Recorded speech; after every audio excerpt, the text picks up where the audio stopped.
집회서의 말씀입니다.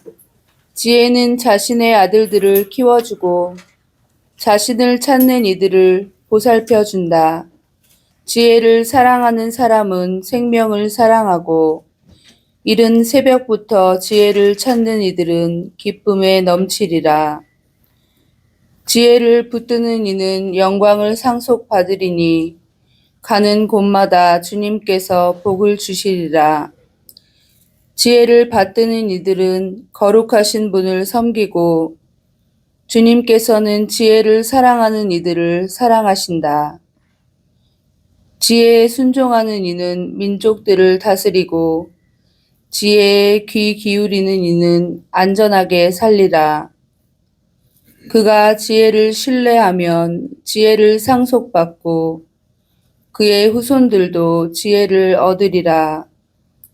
지혜는 처음에 그와 더불어 가시밭길을 걷고 그에게 두려움과 공포를 몰고 오리라.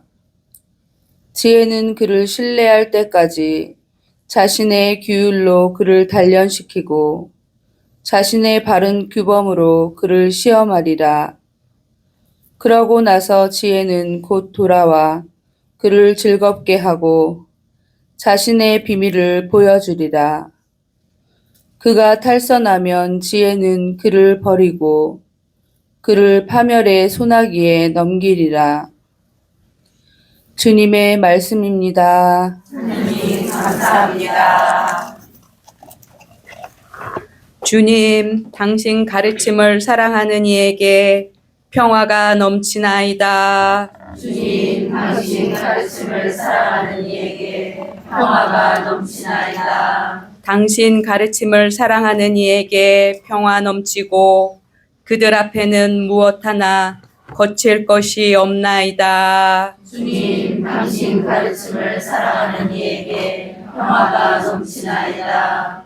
제가 가는 모든 길 당신 앞에 있기에 당신의 규정과 법을 저는 지키나이다. 주님, 당신 가르침을 사랑하는 이에게 평화가 넘치나이다. 저에게 당신 법령을 가르치셨기에 제 입술이 찬양을 쏟아내나이다. 주님, 당신 가르침을 사랑하는 이에게 평화가 넘치나이다. 당신 계명이 모두 의롭기에 제 혀가 당신 말씀을 노래하나이다. 주님, 당신 가르침을 사랑하는 이에게 평화가 넘치나이다. 주님, 당신 구원을 애타게 그리나이다.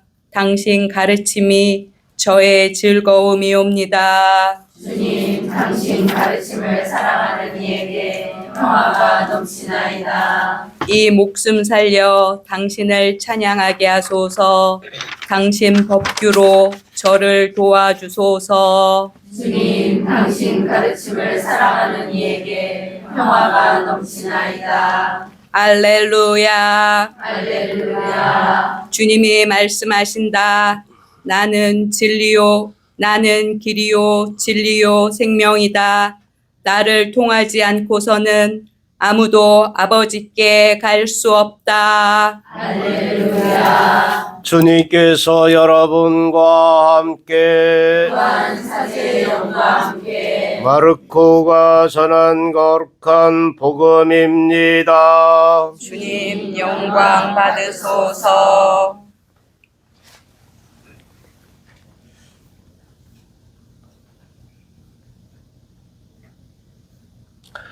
그때 요한이 예수님께 말하였다.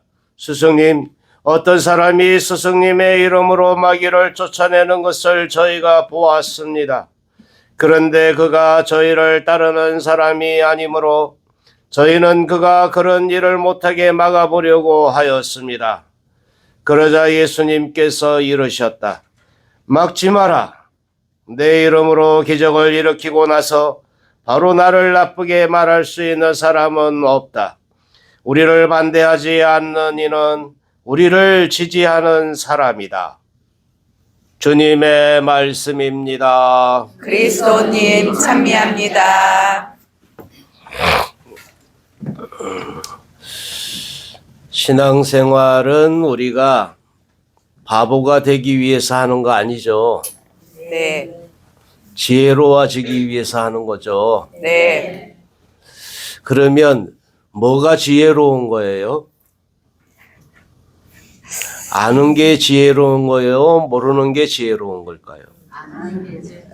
응? 알 땐 알고 뭘 모를 아는 땐 게? 모르고.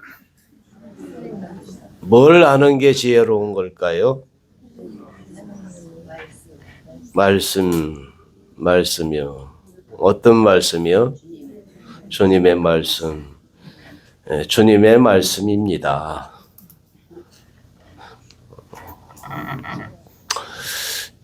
제가 언젠가 주님의 말씀입니다. 그 다음이 뭐죠? 그랬는데 대답을 안 하시는데 오늘도 주님의 말씀입니다. 그리스도님 찬미합니다. 아멘을 해도 되고. 근데 이제 지혜의 시작은 집회소에서 말할 때, 이 하느님이 하느님이신 것을 아는 것이 지혜의 시작이라고. 경외심, 하느님을 경외함이 지혜의 시작이다. 그러니까 우리들이 살아가면서 신앙생활하면서 우리가 이제 찾고자 하는 것, 이것은 제대로 아는 것일 거다. 우리가 바보가 되기 위해서 신앙생활을 하는 것이 아닌데도 그러려면 제대로 알게 되는 것, 참됨을 깨달아가고 배우는 것, 이것이 우리 신앙생활에 이제 해야 될 부분들이라고 봐야 하는데, 그러기 위해선 우리가 뭘 해야 할까요? 그러면 1번 기도한다. 2번 말씀을 열심히 읽고 묵상한다. 3번 듣기 위해 노력한다. 이 중에 아닌 것을 골라보시오. 네? 없어요. 네. 정답은 모두 다 해야 한다. 예. 우리가 이제 잘 듣고 기도하고 또 말씀을 읽고 묵상하는 이 모든 것들을 이제 제대로 하는 것. 이제 그러니까 안다고 할 때 그 아는 것이 참된 것인가 아니면은 아는 것이라고 그냥 여기는 것일까? 이제 정말 바보는 지가 바보인지를 모르는 바보가 바보야. 그죠? 네. 그런데 정말 지혜의 시작이라고 하는 것, 그것은 내가 바보인 줄을 아는 것에서부터 시작하는 거예요. 헷갈리죠? 네. 딱 표정이 딱 뭐지? 우리들 신앙도 그래서 우리가 하느님 앞에 있는 존재라는 것을 아는 것에서부터 시작한다. 하느님께 대한 경외심이 지혜의 시작이라고 하는 얘기는 바로 그런 뜻이죠. 내가 하느님 앞에 있는 그 존재인데 그 존재는 나는 그래서 하느님이 너무나 커지신 이제 너무나 크신 분이라는 것을 받아들이면서 시작하는 거예요.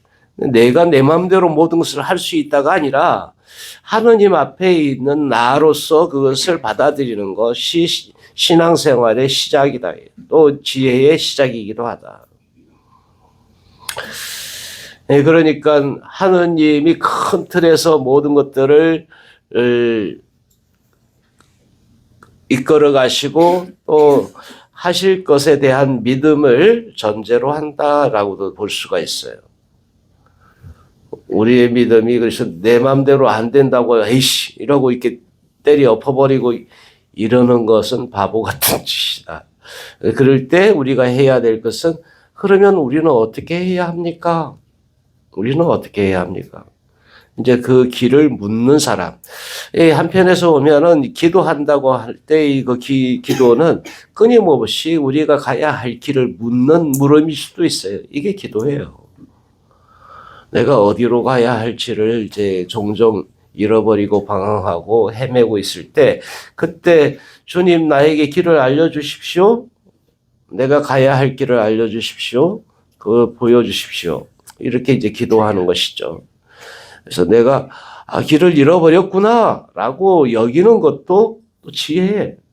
이게 또 이제 믿음이에요. 그런데 우리는 종종 내가 길을 잃어버렸는지 어쨌는지 그냥 이대로 살면 되지 이러고 있는 경우도 있을 수 있다는. 왜 이렇게 머리가 복잡하지, 머리가 아프지, 마음이 심란하지. 일때는 신호지, 신호. 네가 지금 하느님 앞에 나와서 당장 나와서 기도해야 될 때이다. 하느님께 것을 물어야 될 때이다라는 반짝반짝하는 어떤 신호등이 들어왔다라고 이렇게 인식하는 거예요. 우리가 이제 언제 기도해야 돼? 항상 기도해야죠. 항상. 그런데 특별히 내가 마음이 심란해요. 그래서 주님께서 나를 부르고 계시구나. 이렇게 이제 받아들인다면 이게 지혜야. 신앙생활에 우리가 신앙 따로 삶 따로의 어떤 그런 모습들을 우리가 많이 이렇게 이제 체험하게 되잖아요. 그런데 그 신호들을 제대로 보지 못하는 거예요. 여전히 내가 이쪽 무게중심이 이쪽에 있어서 하느님이 그 모든 것들에서 이제 우리에게 제시하시고 이끌어 가실 것이라는 그 믿음보다는 여전히 내가 해야 돼. 내가 뭔가를 해야 되고. 이렇게 이제 여길 때 막 머리가 복잡하고 마음이 심란하고, 되는 것도 없고 안 되는 것도 없고 그냥 모르겠다. 알기 위해서 신앙생활을 했는데 모르겠다고 사는 거야. 그냥 모르겠다. 에이, 모르겠다. 이씨. 신앙생활 하면서 에이, 모르겠다 이러면 안 돼요. 그죠? 아이 모르겠다가 아니고 그것을 찾아가는 거. 그 이제 기도하라는 신호라고. 주님이 나에게 알려주시는 길을 찾아가라고 나에게 반짝반짝 기도해야 돼. 그래서 그 길을 찾아. 그 답을 주님 통해서 찾아라고 신호를 주는 것인데 아이 모르겠다 이러고 내팽개치고 아이 모르겠다. 시간이 지나면 어떻게 해결이 되겠지. 이러면 안 된다는 거예요. 물론 시간이 지나면 어떻게 해결되겠지. 거기에는 주님께서 이끌어 주실 거야 라는 막연한 믿음이 있어서 그럴 수도 있겠지만 그러나 좀 더 구체적으로 보면 우리들에게 그러니 하느님께 당신 앞으로 나오라고 초대하고 있는 초대의 신호다. 이렇게 받아들이면 좋겠다. 이게 지혜이다. 삶의 지혜이기도 하고 또 신앙에서 우리가 얻고자 하는 것도 지혜이기도 하다. 그럴 때 그러니까 우리들에게 문제가 빵 생겼다. 그러면 어떻게? 기도해야죠. 에? 기도만 해요? 들어야죠. 에? 기도만 해? 또 뭘 해야 돼? 들어야죠. 세 가지 얘기했잖아요, 지금. 말씀도 읽고 묵상하고 그리고 들으려고 노력을 하고 뭐 이제 큰 틀에서 보면 다 이게 다 기도이기도 합니다만 기도만이 아니에요. 이런 것은 우리 삶에서의 몸부림이라고 할 수 있어요.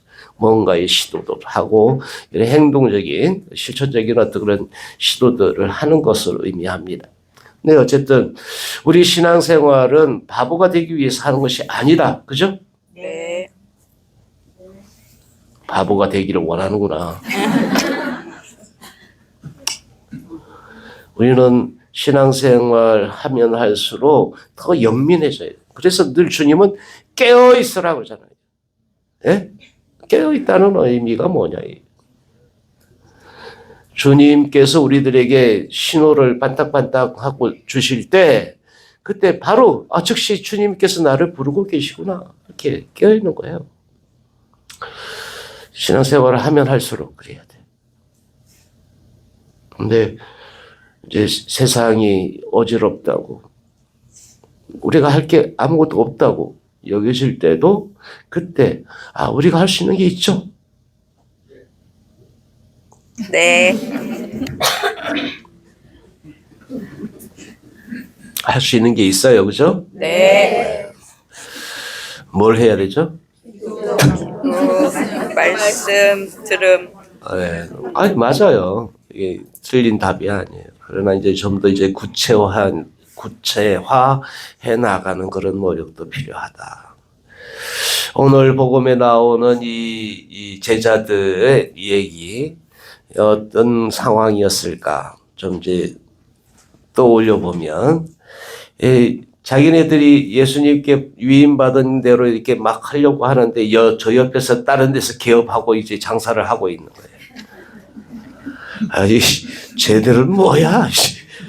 쟤들은 뭐야? 하고 이렇게 이제 그래가지고 이제 예수님께 와서 이제 일로 바치는 거죠. 아, 우리가 나가서 뭔가 해보려고 그러는데 저 옆에서 이미 차려놓고 이게 막 성업 중이던데요. 어떻게 하면 좋겠어요? 에이, 그래도 걔네들하고 싸우지 마라. 응? 에이, 이제 뭐 좋은 게 좋은 거다 그런 얘기가 절대 아닙니다. 지네들이 앞에서 내 이름을 팔더라도 뒤에 이제 뭐 뒤에 가서는 어떨지 모르지만 대놓고 그렇게 우리를 공격하지는 않을 테니까. 그러니까 서로 이제 윈윈할 수 있는 부분으로 찾으면 좋겠다. 이 정도일 것만 같지만 사실은 그렇지만도 않아요. 예, 우리들의 본연의 것을 더 바라봐라라는 초대일 수도 있겠다. 네가 이제 겉모습만 보고 그것에 이제 가려고 하기보다는 우리의 이제 본연의 복음에 대한 그 기쁨을 더 살아내라라는 어떤 초대의 촉구일 수도 있겠다.